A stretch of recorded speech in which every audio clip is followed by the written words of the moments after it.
I tend to find myself wishing for more things that I want and that I don't need, but weekends spent like this with people that make me laugh and that reminds me not to take things for granted, because not everyone has the chance to do things that I do. A trip like this proves that I don't need anything more than what I already have. Nothing is ever perfect, but the views from the reservoir, sunrise and sunsets from the Pathfinder Ranch house is nothing short of spectacular and breathtaking. The drive to the house just from the highway is amazing, and it all starts with a big gateway into the ranch, and then a winding path through herds of antelope. Everything you pass driving to the ranch looks like it's out of a movie. The mountains and the reservoir are something else. Operations at Pathfinder Ranches is run by Matt Hubler and Salmons Enterprises in Texas.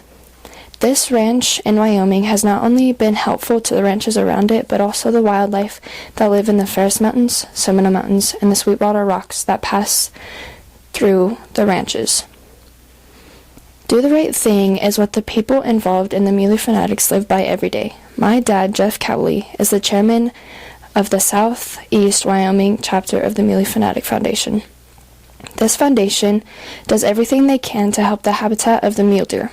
MFF has 15 chapters all over Wyoming and even in 4 other states.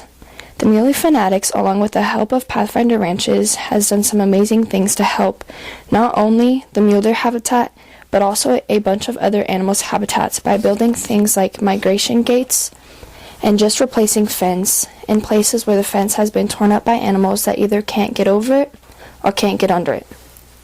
My father, brother, and I headed just west of Casper to the Pathfinder Ranches Volunteer Days.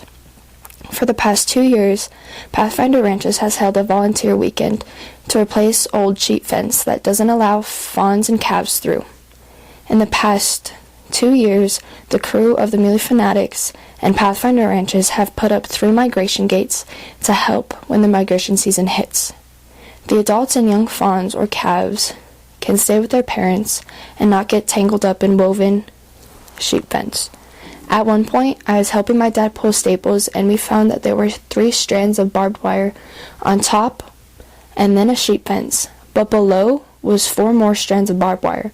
This is nearly impenetrable for young animals as they attempt to pass through the Pathfinder Ranches. I don't think anything will ever beat the sunrises at Pathfinder Ranch. Eating breakfast and drinking coffee while watching the sunrise gives you a feeling of warmth that fills your body in a way that you've never felt before.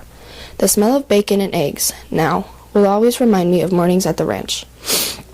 Our long ride to work just shows how much wildlife lives between the Ferris Mountains, the Seminole Mountains, and the Sweetwater Rocks. This trip to work just shows how spectacular things are and how many things you can see and hear. I can't quite wrap my head around the thought of putting it all into words, but helping the animals that I love to hunt is amazing. My dad says this is the definition of conservation. This past weekend, I got the chance to go up and stay at the Pathfinder Ranch house. Let me tell you, that house is magnificent in many ways. The view not only from the deck, but from every window. I'm so happy I got the chance to build 2 kinds of wildlife-friendly fence to help antelope, deer, and elk, and their babies get to their calving areas and back into the mountains. We have replaced only a couple miles of unfriendly fencing, but last year's migration fence, there's already a trail going through the middle of it.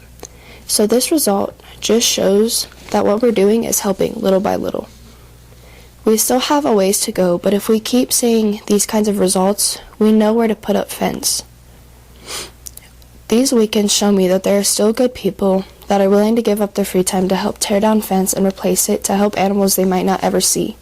People like this give me hope that humanity isn't all the way dead.